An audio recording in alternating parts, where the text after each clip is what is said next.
Hey, algebra kids. This is 7.5. Factoring x squared plus bx plus c. Exciting stuff. You will be using this quite a bit, not a whole lot in this year, and your math classes you'll be using it at least. Algebra 2 will be something that you kind of need to know going into it. I usually take a little bit different approach when we have class in person on these sort of factoring topics, but I'll give you the quick and fast version as much as I can to hopefully still help you understand. And notice that what I show you today will only work when you have a 1 in front of the x squared. Okay, we're going to see a couple examples where there might be something different, but that's going to be a common factor we can divide out. The next lesson is going to be when we start having numbers in front. Okay, so what we're looking for when we're factoring, if we're factoring a polynomial like this, we want the two parts that when you FOIL, double distribute, box method, when you multiply them together, you multiply two binomials together, you get this. Okay, so that's kind of our goal here. And it's going to be a numbers game. If you can figure out factors really easy, what multiplies to numbers, what adds to numbers, then this should not be too difficult for you. So the algebra tiles, we're not going to go through that right now. Okay, so a polynomial, we know what those are. FOIL method, zero product property, we've already talked about that. Okay, factoring, here's a few rules. You're going to try to get it into two binomials. So you want to factor into two binomials. And this is kind of what they're saying here. The two parts of those binomials, the last parts, they're going to add to the middle number, and they're going to multiply to the last number called the constant. So if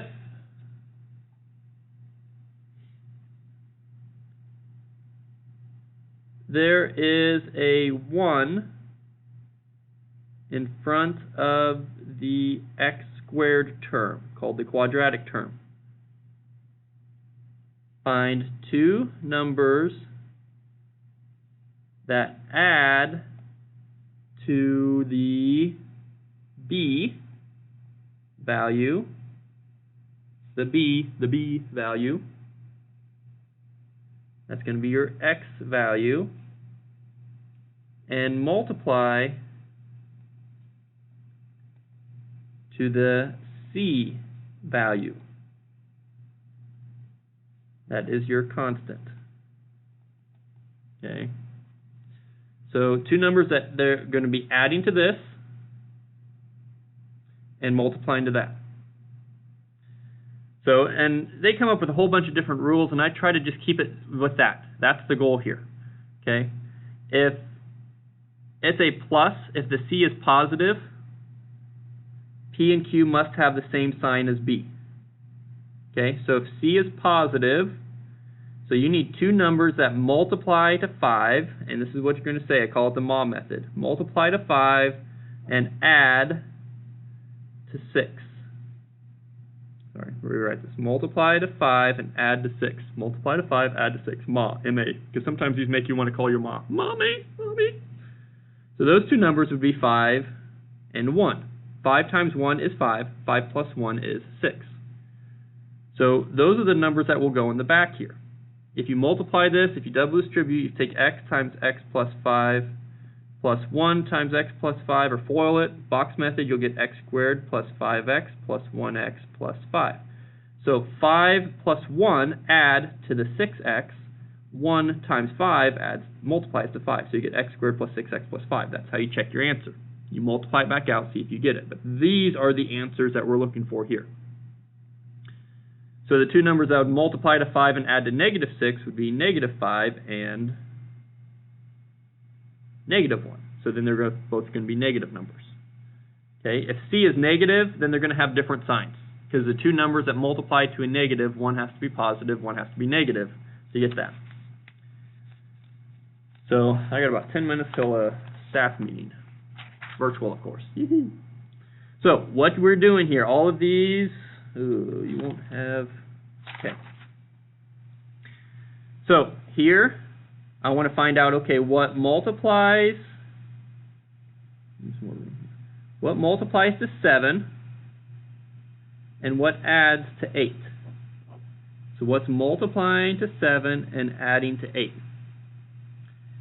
So those two numbers multiplying to 7. So what multiplies to 7? Well, we have 7 and 1. And do they add to 8? Yep, 7 plus 1 is 8. So these two numbers are what are going to go in your parentheses. X plus 7 times x plus 1. Boom, that's it. Okay? So the two numbers that work, the two numbers that answer this question, they're going to go here and here.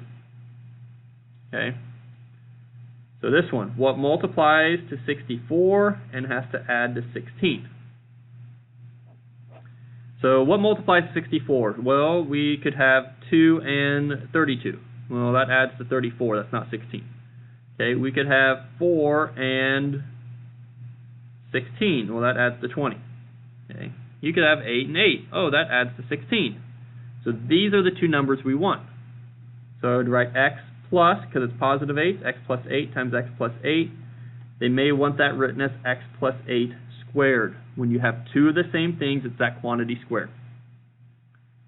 Okay, so try the next couple on your own and come back and check. Multiplies to 18, adds to 11. So 18 would be 2 and 9, 3 and 6. That adds to 11, that adds to 9. We want those answers. So x plus 2, x plus 9. Okay. Multiplying equal 8, adding equals 6.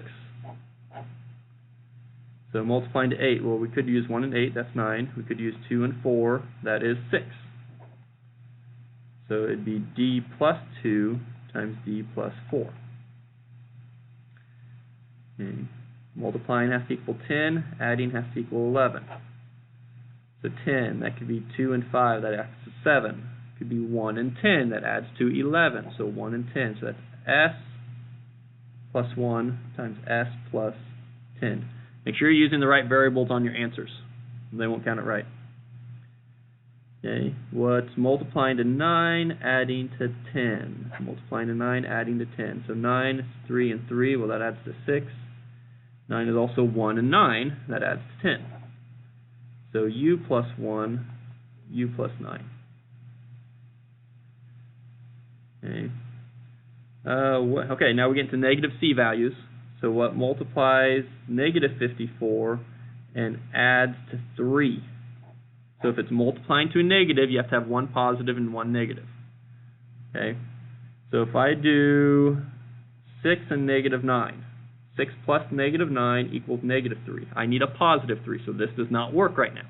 You need an exact number that it fits there. So I'm going to go negative 6 and positive 9. That gives me a positive 3. So it'd be b minus 6 times b plus 9. So you see why factors, knowing your factors of numbers, very, very handy with this. Okay, learning your times tables and knowing those. Okay, what multiplies to negative 2 adds to negative 1? Well, 2 can either be 1 and negative 2 or negative 1 and positive 2. So which one adds to 1? Well, that's negative 1, that's positive 1, you want those answers there. So y minus 1 times y plus 2. Those are your factors. Try the next couple on your own, and I'm probably going to change a couple of these last two, to do something more like what you have a question with. If one question, yeah, okay. So multiplying equal negative 18, adding equal 3. So negative 18, that could be 1 and negative 18, could be 2 and negative 9, could be 3 and negative 6, and then we could also do negative 1 and 18. So negative 1 and 18 is negative 17, that's negative 7, that's negative 3. So since I need a positive 3, I'm going to switch this around. I'm going to do a negative 3 and a positive 6. That gives me positive 3. So u minus 3 times u plus 6. Again, you can FOIL, double distribute, multiply this out. You should get this answer back here. That's how you check it. Okay, this one sometimes it gets tricky, but it's pretty simple once you think of, well, kind of. So multiplying negative 56 has to add to negative 1. So two numbers, one positive, one negative, they have to add to negative 56. When this is negative, this has to be the difference of the numbers. So this, if you're multiplying at the negative number, what has to happen here is you need two numbers that are 1 unit apart, as their absolute values are. So 56 is a 7 and an 8. So if I do negative 7 and 8, okay, that gives me a positive 1. You see how 7 and 8 are 1 apart? So if I do a 7 and a negative 8, that gives me a negative 1. So it'd be z plus 7, z minus 8. Question usually is, does the order matter in which you write these? Could I put the z minus 8 first? And absolutely you can. That is okay. Multiplication is commutative. It doesn't matter the order in which you multiply. So you could have z minus 8 and z plus 7. Okay, you can switch the order on any of these. Okay, let's say all of this is multiplied by, let's say we have negative 3x squared minus 6x plus 72. So you have a number in front. If you have a number in front, we're going to approach this differently on the next lesson. But for this one, what will happen is you'll be able to divide everything by negative 3. So divide all terms by negative 3. So you're basically taking a negative 3 out. You're going to be left with x squared plus 2x minus 24, like that. So if you have a number in front, you want to divide it, and I'll tell you, you can basically forget about it for now. It is still part of your answer, but it's just going to keep working its way down. So now you take this part, and you say, I need multiplying the negative 24, adding to 2. And so multiplying the negative 24, that could be 1 and negative 24, it could be 2 and negative 12, it could be 3 and negative 8, it could be 4 and negative 6. So which ones add the 2? Well, this is a negative 2. Whoops, sorry.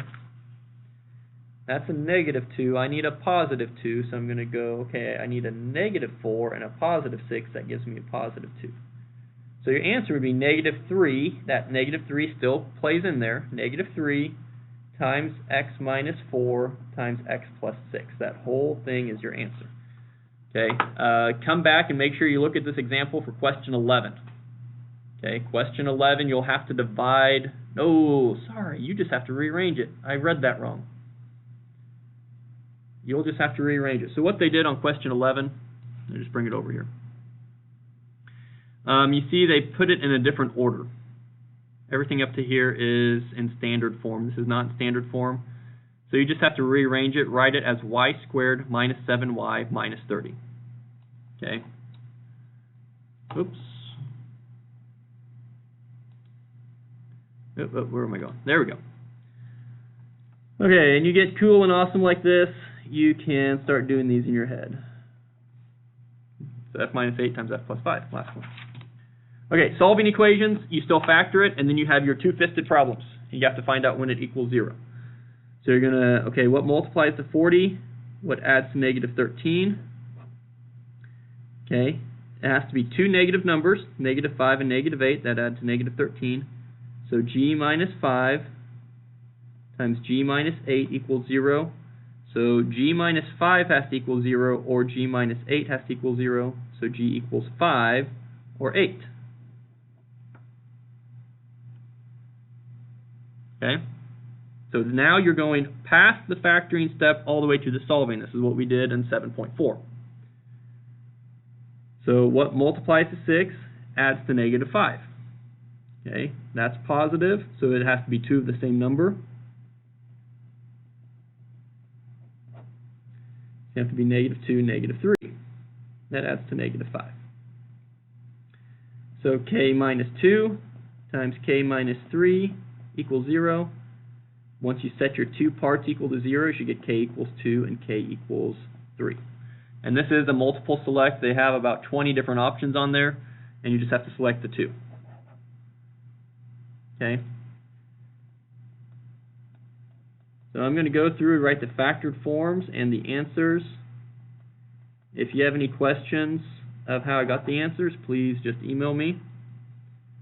But I have a faculty meeting coming up shortly. So x minus 6, x plus 5 equals 0. I will skip some steps. X equals -5. R squared minus 3r plus 2 equals 0. So two of the same numbers, r minus 2 times r minus 1. What multiplies to 2? What adds to -3? So r equals 2 and r equals 1. Notice how I'm bringing stuff over. It's positive on one side, it's going to be negative on the other side. T minus 8 times t plus 1 equals 0. You do this enough, you can get cool like me and do it really fast. Okay. Word problems, there are none. Like you, okay? And there's only about 15 questions to work on with this. So good luck, let me know what questions you have. And I'll see you with the next lesson. The next lesson is going to start putting numbers in front of the x squared. It's just going to add really one more step, 2 steps kind of. So you'll be okay with that. We'll get you covered. So good luck. Talk to you later. Stay Bluebird strong.